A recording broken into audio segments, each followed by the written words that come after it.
there are some countries which it's difficult to get a full membership representation.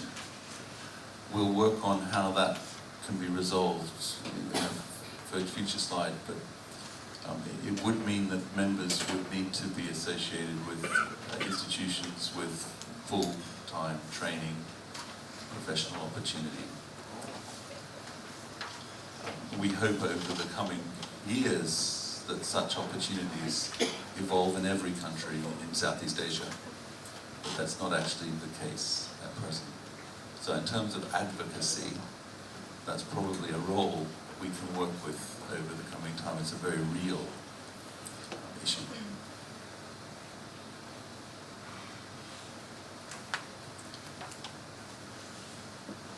The structure for the key positions of president and vice, sorry, back one, sorry.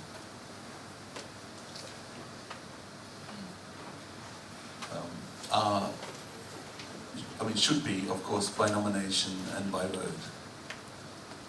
Our proposal today would be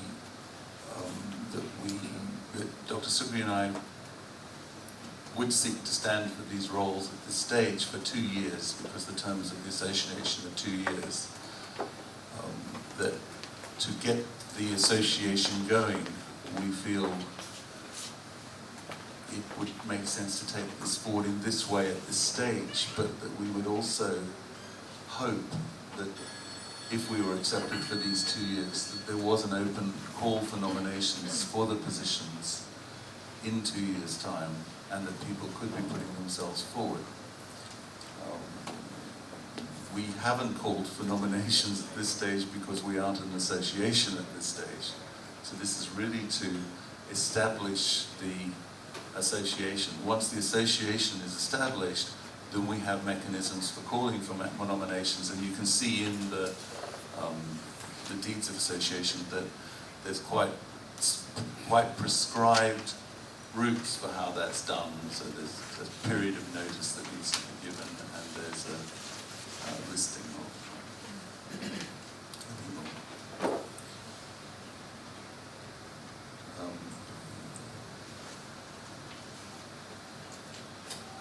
So just with, the thought was that one of the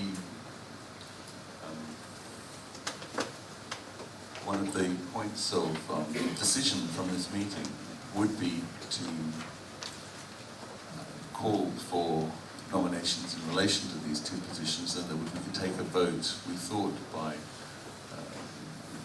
by acclamation in the case of this year. That would help us take things forward.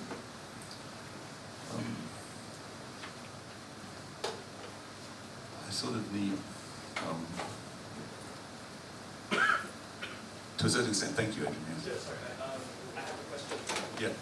Just because of the number, I'm just counting the number of possible active members that could be in the association, that there could be perhaps one clause to say that perhaps 1 or 2 members of the executive committee could be an associate member, that it could be an option that 1 or 2 members, not key appointment holders, but members, could be an associate member of the office. My understanding is they have to be full members to be in the ExCo. But we do have a potential solution for that in other aspects of the... So the way the deeds work is the ExCo needs to be full, but the ExCo can also appoint subcommittees, and the subcommittees have no restrictions, as far as we can see, on how we organise. And the structure we're thinking would be that the subcommittees actually become the core value of the association rather than the committee. The committee is, if you like, just an organisational committee overviewing the work of the association, which would fundamentally be done at subcommittee level. Does that mean, it is a tricky thing, actually. Yeah. So. I'm just thinking that in 2 years' time, that given that there are very few institutions, that there could be fatigue over... Well, there's actually hundreds of institutions. I mean, there's 70 something in Thailand, actually, that fit this bill. And so there's over 100 institutions. It is a challenge. but we'd have to redefine full membership to make it happen. Because in other words, we don't have the option of the clause as far as I'm aware.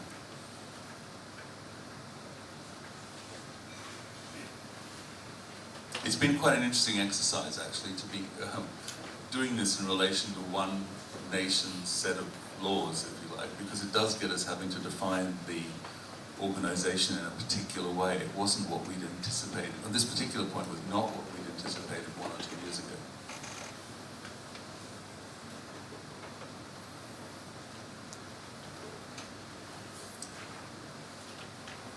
Is it possible to just ask for a show of hands for support for the appointment of myself and Dr. Sukri? I think we have to vote on the rules first, Which rules? to adopt the regulations first, and then we have to. Oh, okay, fine, sorry. Okay, fine, we come back to that, sorry. Stay tuned. Stay tuned, yes, okay. Okay, so we move on to the next. This is not actually rules. We may be in a position. Yes, let's go through this and we'll come back to that one. There are some financial decisions that need to be made where we do have some flexibility. So that there is a limit that should be assigned for the amount of funds that the President can acknowledge as being appropriate for spending without needing to get the Exco involved. And the figures we've proposed are the ones that are up on the wall, up on the screen there. And it's just to clarify that there is a presidential limit for this, there's an Exco limit for this, there's a full, anything more than a certain figure has to be the full association. The Treasurer needs to overview some of this and has a limit as to how much cash can be held, and that we need an external auditor of all of the financial undertakings, which needs to be independent of the association.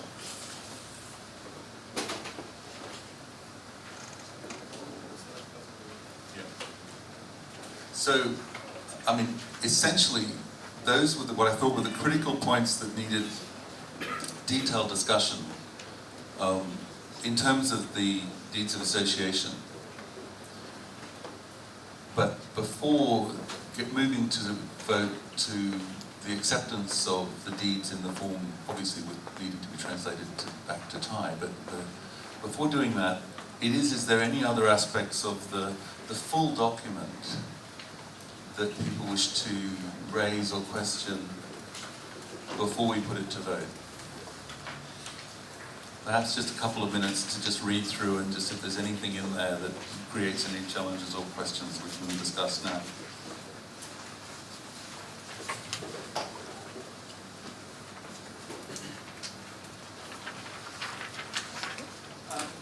I seek clarification. Under the rights and duties of members, does this cover both active and associate members? Are they the same that covers both categories of members? My understanding is only the full members that rights and the rights and responsibilities only cover full members. What about associate members? Do they have any rights or is it spelled out? Not spelled out in the Articles of Association. I mean, we will, we need to be clear. I mean, technically, we could adopt I don't think we can adopt voting rights for the associate members, but technically we can probably adopt everything else under associate members. So, because we have the capacity to define that. So other than voting rights, which is to call a meeting and so on, it would be, other than that, everything else would make sense to just adopt, because we want to keep this as flat as possible, actually. But thank you, it's a valid question, very useful question.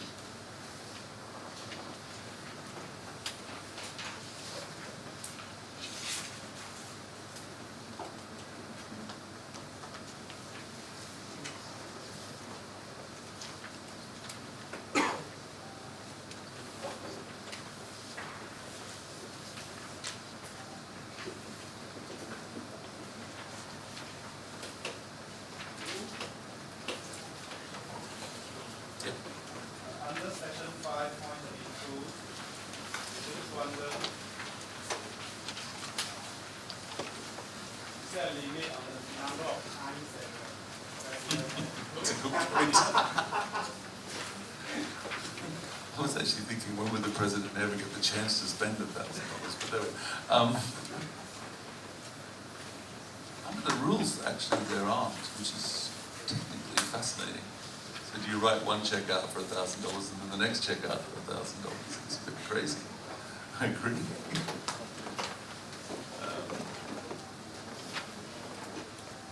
But again, this is one where literally we're taking the wording from the document. We can possibly introduce an additional clause. I mean, the figures that we have, I mean, there was a blank, if you like, for how much is this figure? Is it 1,000? Is it 500? Is it, what is it? So that figure is something that certainly is adjustable. And it does make sense to have a limit of, I mean, we could say per month, per year. That's right. yeah, some sort of Yeah. period of time. I mean, the two obvious ones are per month and per year. The slight problem with the per year is that 5,000 per year when there's a congress every year would mean we'd have to have the full association's agreement before we could spend any money for a congress. Although that actually also does become a problem per month. I suppose you could define it in advance.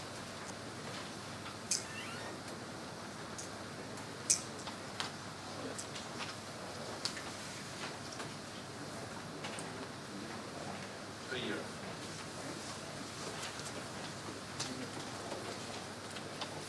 It's just whether we do per year, whether that figure is enough.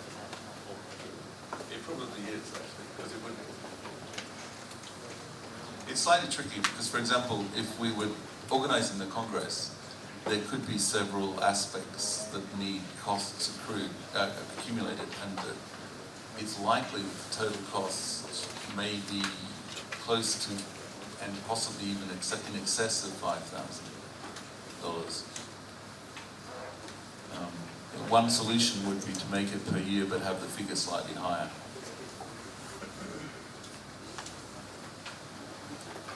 I mean, I think the presidential figure of 1,000 per year is completely fine. I think it's what the ex-code limit should be is the question. Whether it should be 10,000 for the ex-code or 7,500 for the ex-code. We work in US dollars.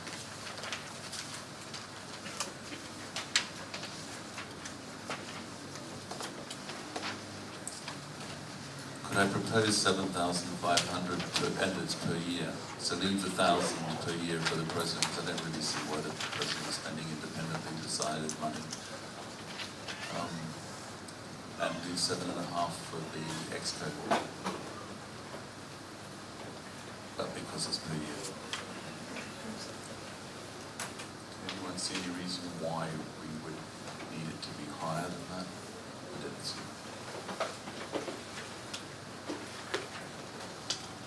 Hi.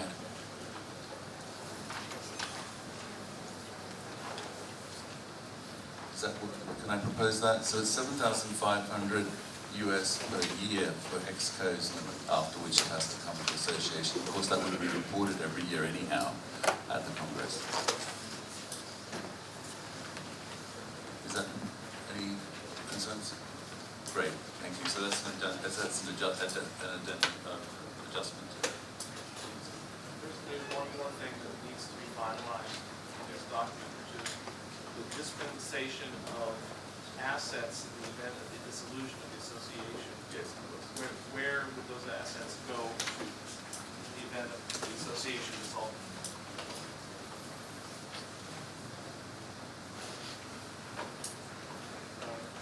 Yes.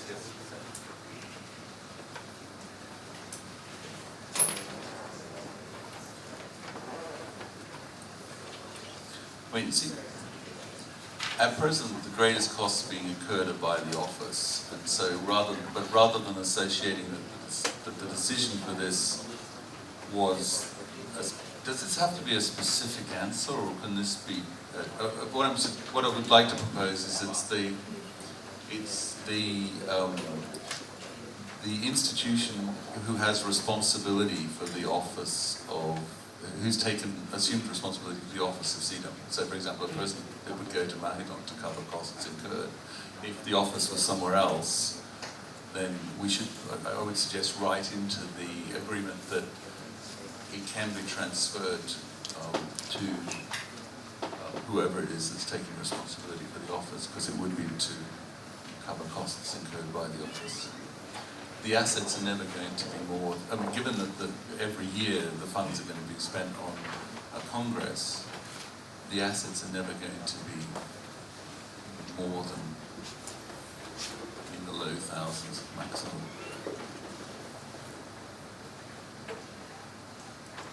But is that possible?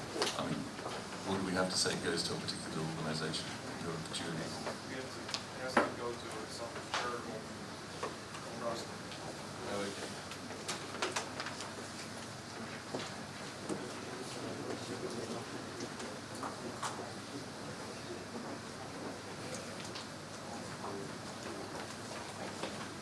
I need the Thai experts to, if it's a charitable trust, I need Thai experts to clarify who the charitable trust Ms. Worthing might be. We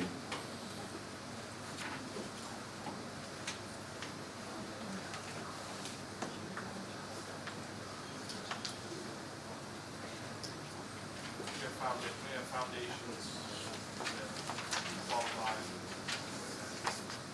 The university has a charitable foundation. Along those lines. But it obviously makes sense that officially it leads to something useful. I assume to get this adopted, we have to have an answer to this that is specific today. Yeah. Shiri has a foundation. There are some musical foundations in Thailand, but I don't think it's specific to Thailand, but it's.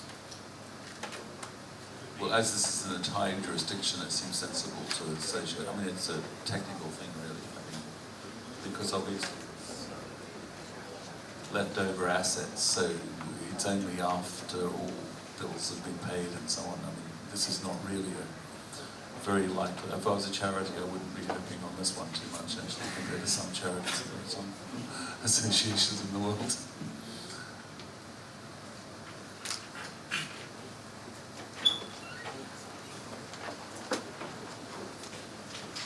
Perfect timing, sir. Can we ask your advice?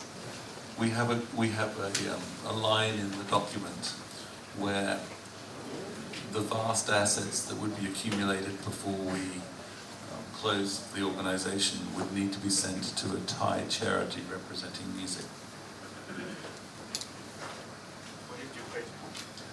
Do you have? Is there a Thai musical charity that we could be acknowledging as the recipient of the assets?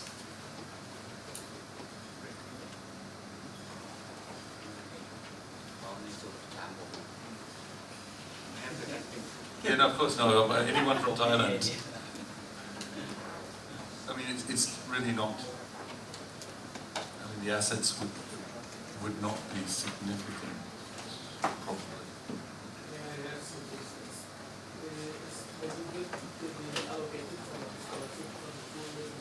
Yeah, no, but it still would. Yeah, I think that makes sense, but it would have to be to an organisation that would be able to do that. So, thank you. Is there such a charity in Thailand?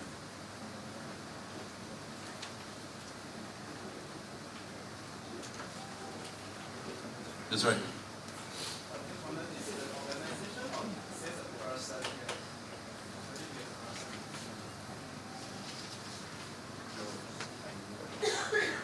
I mean, again, it's a similar thing of the director of, I'm sure, that everything seems to be person related in here.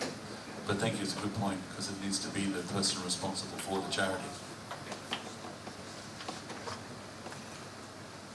Let me check it. It's just that we have to have this in order to vote for the association.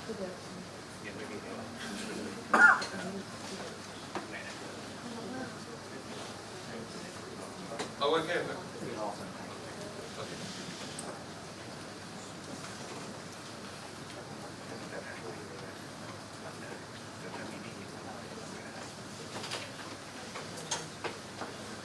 Sorry, we're just checking the Thai version.